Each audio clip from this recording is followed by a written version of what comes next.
to show you this plant. This is called a Bechonaria, and it came from Mexico. But this bloom structure is what I'd like you to check out. This thing is going to come on up, and it's going to get another 2 feet above my hands.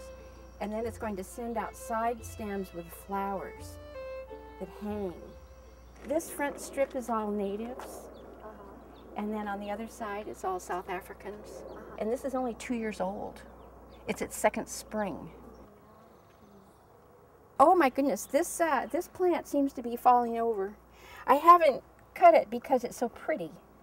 But this guy came from South Africa. I grew him from seed at Merritt.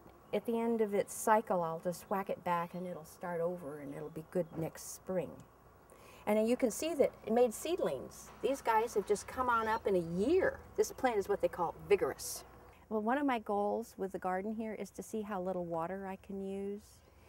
And that's why this South African palette is, that's what I'm experimenting with, this South African group of plants. They come from an area in the world that has the same seasons that we do in California. They have a summer drought, and as a consequence, they're adapted to very little water in the summer.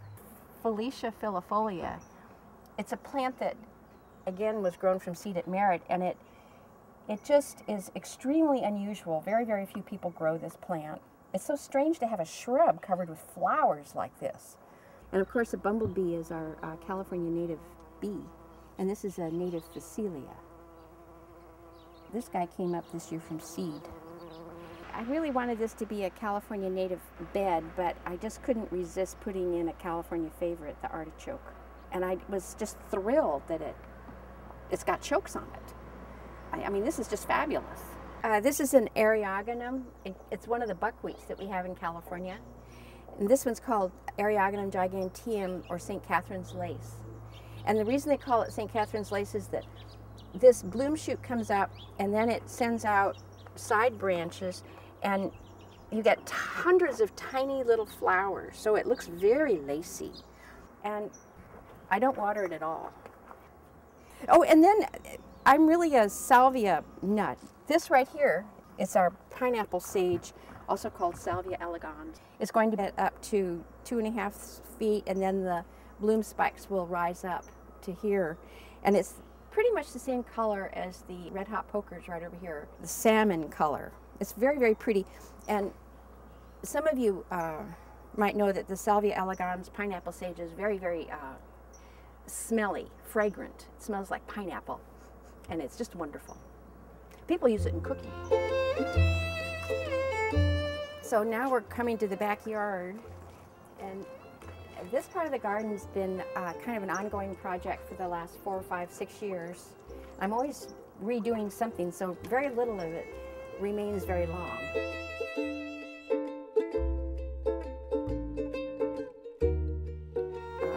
One thing I'm really impressed with is this lily.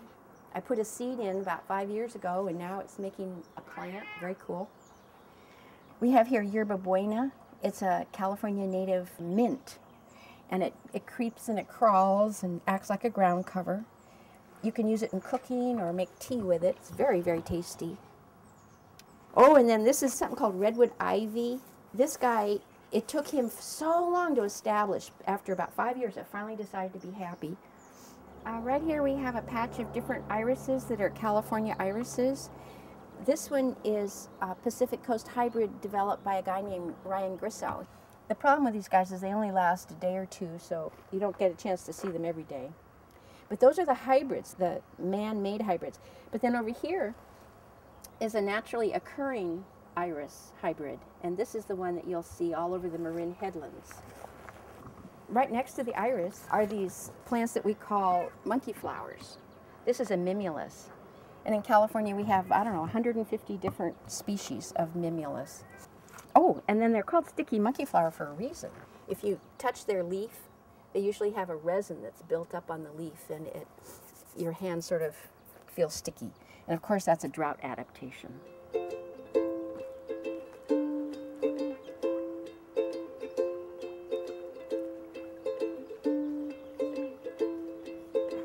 At Merritt College, of course, I've taken so many classes, and one of the classes was in Mediterranean plants.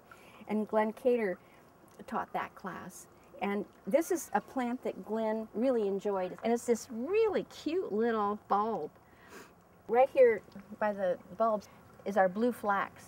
This plant, it's a perennial, meaning that it lives more than 1 year. If you like linum, it's really nice because what you end up with is a linum forest.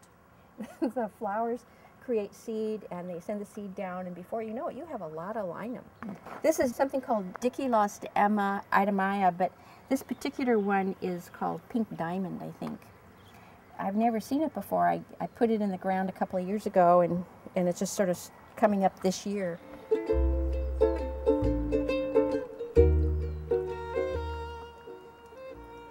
What we have over here is this rock outcrop.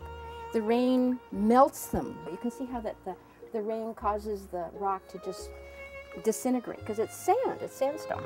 Since this is sandstone, these rocks take water just like a sand in a pot does. So I can put plants in here that will always have water around their roots held by the sand. Now they get good drainage. At one point, the theory behind this rock wall area was to have just natives. I've certainly gone beyond that. I just had to do this. I put a eucalyptus in because I wanted to shade this in the afternoon. It gets very hot in the summer. I don't know if the plant's going to live, but we're seeing about that. We have a little iris plant, a Sisyrinchium. I thought we needed a little green in here, so that made it there. This is a plant that I'm just thrilled about. It's Dudleya pulverulenta, and it usually lives in Southern California. And these bloom spikes are going to come on up. Right here we have foothill penstemon. This plant grows on Mount Diablo and a lot of the chaparral areas in coastal California. You know, all the information I know about plants came from Merritt. This was a rock outcropping. I didn't know anything about this, so I decided I needed to know more, and I went to Merritt College for my first class, and I thought, oh, this is good, this is interesting. Little did I know that I was going to just continue on with Merritt and make it a focus for my gardening efforts. The gal that designed the patio was from Merritt. She got these metal shapes from a manufacturer in downtown Oakland. Oh, and then on the fountain, she used to go past the Oakland airport while they were redoing the airport there. And there was this culvert pipe that was beside the road. So she brought it over here and it was installed. It was rusty to begin with. This guy with the pretty pink stems is called Yerba Mansa. And the stems are going to come on down and then circle the water in the summer. And they're going to have little plants at every node. So it becomes all green on the surface of the water from just these runners.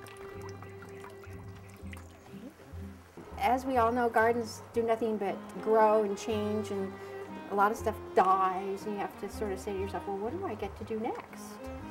That's what I say every time a plant dies. I look at it as an opportunity. So we'll see how this goes.